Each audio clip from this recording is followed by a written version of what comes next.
Hello students, आज BSc first year unit third inorganic chemistry molecular orbital theory का lecture 6 लेंगे।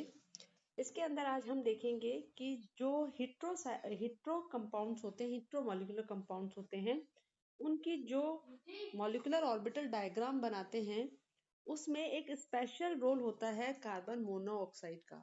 Carbon monoxide as a ligand भी participate करता है और उसकी ये जो मॉलिक्यूलर ऑर्बिटल डायग्राम है थोड़ा सा डिफरेंट होता है। In carbon monoxide the bonding orbital reside more on oxygen atom and the anti bonding orbital reside more on carbon atom. ये मैंने आपको इससे पहले वाले लेक्चर में भी बताया है कि जब इसका मॉलिक्यूलर ऑर्बिटल डायग्राम बनेगा तो जो नीचे वाले की तरफ आएंगे वो वो इलेक्ट्रॉन आएंगे जो मोर इलेक्ट्रोनेगेटिव होते हैं। तो डेफिनेटली जो ऑक्सीजन है वो मोर इलेक्ट्रोनेगेटिव है, तो इसके इलेक्ट्रॉन नीचे की तरफ आएंगे और जो कार्बन एटम है उसके इलेक्ट्रॉन्स ऊपर की तरफ आएंगे। CO is a highly reactive molecule. ये हाईली रिएक्टिव मॉलिक्यूल होता है विद ट्रांजिशन मेटल्स के साथ। आपने देखे होंगे पैरस के भी कंपाउंड मिल जाएंगे, कोबाल्ट के भी मिल जाएंगे, निकल के भी मिल जाएंगे, सबके साथ कार्बन मोनोऑक्साइड के कॉम्प्लेक्सेस हमें देखने को मिलते हैं। Reactivity typically arise from the highest occupied molecular orbital when donating electrons। अब एक्चुअली देखने वाली बात यह है कि इसकी जो रिएक्टिविटी होती है वो किसकी वजह से होती है। कोई भी चीज अगर रिएक्टिव है तो डेफिनेटली उसके जो सबसे ऊपर वाला ऑर्बिटल होगा, या मैं यूं कहूं कि उसका हाईएस्ट ऑक्युपाइड मॉलिक्यूलर ऑर्बिटल जो होगा उसमें अगर इलेक्ट्रॉन ऐसे है जिसे कि वो दे सके इजीली तो वो रिएक्टिव होगा। यहाँ पर भी देखिए, आप यही हम चीज बोल रहे हैं कि जो इसका HOMO है, ये वाला इसका HOMO होता है हाईएस्ट ऑक्युपाइड, ये होता है अनऑक्युपाइड। तो ये लोवेस्ट अनऑक्युपाइड हमें मतलब लोवेस्ट से ही होता है क्योंकि लोवेस्ट वाले तक हमें पहुंचाना होता है, इसके ऊपर जाने जितनी हमारे पास एनर्जी नहीं होती है। और यहाँ जो मतलब होता है हमें हाईएस्ट ऑक्युपाइड से मतलब होता है क्योंकि वही इलेक्ट्रॉन हमारे ऊपर जाके भाग लेंगे। अब अगर इस सिचुएशन पे यहाँ 2 इलेक्ट्रॉन अवेलेबल हैं तो वो ऊपर जा सकते हैं, इसीलिए इसकी रिएक्टिविटी हाई होती है। इसके बाद है कि when acting an electron pair acceptor the lowest unoccupied molecular orbital is significant. ये यहाँ क्या करता है, जब इसको देना होता है तब तो अपने ये HOMO का यूज़ करता है क्योंकि देने के लिए कोई इलेक्ट्रॉन चाहिए होते हैं। लेकिन जब इसे अपने में कोई इलेक्ट्रॉन लेने हैं तो ये अपने LUMO का यूज़ करता है क्योंकि इस कंडीशन में इसे कोई खाली कक्षक चाहिए जहाँ पर कि इलेक्ट्रॉन आ सके। इसके बाद क्या हुआ, when acting an a electron pair donor the highest occupied molecular orbital is significant. ये मैंने आपको बोल दिया, जब इसको डोनेशन करना है तो ये सिग्निफिकेंट रोल करेगा, जब इसे एक्सेप्टेंस करना है तो ये सिग्निफिकेंट रोल होगा इसका। इसके बाद the lowest unoccupied molecular orbital of CO is the pi star orbital. अच्छा, अब इसमें क्या है, जो इसका हमने ये ऑर्बिटल तो देख लिया, लेकिन जो ये ऑर्बिटल है अगर आप देख रहे हैं तो ये ऊपर की तरफ है, इसका मतलब यहाँ पाई स्टार तो होगा ही होगा, स्टार तो होगा ही होगा, सिग्मा पे लगे या पाई पे लगे। लेकिन अगर आप इसकी गौर से वो बनाएंगे तो आपको मालूम पड़ेगा कि ये वो मॉलिक्यूल आ जाता है, इलेक्ट्रॉनिक कॉन्फ़िगरेशन अगर आप इसका बनाएंगे जो ऑक्सीजन के बाद का इलेक्ट्रॉनिक कॉन्फ़िगरेशन अटेन करता है। कैसे, अगर हम CO की बात करें तो C में है 6, इसमें है 8, 8 और 6 14 हुए, और अगर मैं O2 की बात करूं तो वो हो गए 16। तो मैंने आपको बताया था कि जो भी मॉलिक्यूल इससे ऊपर की तरफ जाते हैं, ऑक्सीजन नाइट्रोजन से कम की तरफ आते हैं, वो नाइट्रोजन जैसा रोल प्ले करते हैं। इसके 14 आ रहे हैं इसलिए ये क्या करता है, नाइट्रोजन जैसा रोल प्ले करेगा। और इसमें O2 जो है, इसका जो मॉलिक्यूलर ऑर्बिटल डायग्राम बनाएंगे हम, उसमें इसका जो पाई स्टार है वो नीचे की तरफ आएगा।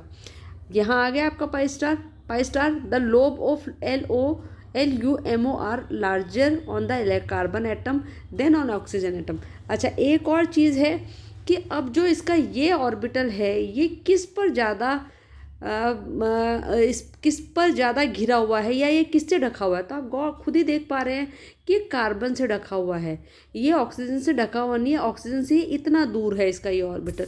तो डेफिनेटली जब इसको इलेक्ट्रॉन में पार्टिसिपेट लेना है, तब इसका जो भाग लेगा वो कार्बन वाला जो ऑर्बिटल होगा, क्योंकि मिल तो जाते ही हैं जब ये मॉलिक्यूलर ऑर्बिटल बनाते हैं, तो ये आपस में सब मिल जाते हैं। अगर आपने मेरे पहले वाले लेक्चर सुने हो तो उसमें मैंने आपको बताया है कि कोई भी मॉलिक्यूलर ऑर्बिटल अपने जैसी सिमेट्री और एनर्जी वाले ऑर्बिटल से मिलकर बना होता है।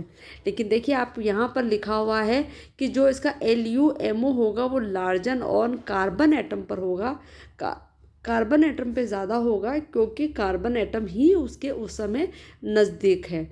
और the highest occupy orbital of CO is a molecular orbital with put significant electron density on carbon atom. यहाँ पर जो सिग्निफिकेंट इलेक्ट्रॉन डेंसिटी भी आ जाएगी वो कार्बन एटम पर ही आएगी, क्योंकि बाहर से आने वाले जो इलेक्ट्रॉन हैं वो आएंगे, तब इस पे इलेक्ट्रॉन डेंसिटी कहलाएगी, और वो इलेक्ट्रॉन डेंसिटी आएगी कार्बन के उसमें। तो इन्होंने इसलिए कहा है कि जो इसकी इलेक्ट्रॉन डेंसिटी भी आती है वो कार्बन पर आती है। अब हम देखें कि CO एज ए लिगेंड भी पार्टिसिपेट करता है।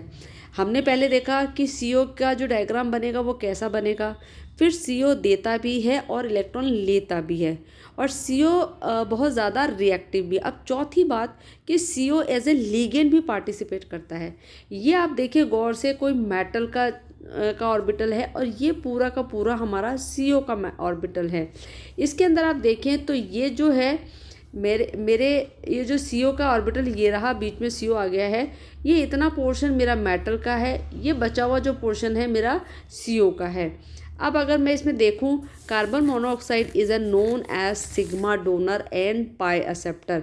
देखिए मैंने आपको पहले ये समझाया है कि कौन कौन से ऑर्बिटल, ये हमारा छोटे क्वेश्चंस में आ सकता है, ऑब्जेक्टिव टाइप क्वेश्चंस में, कि कौन तो उसका डोनर होता है, कौन उसका एक्सेप्टर होता है, उस समय उसके कौन से LUMO भाग लेते हैं या HOMO भाग लेते हैं, ह्यूमो या लूमो बोलते हैं हम इनको, कौन भाग लेता है।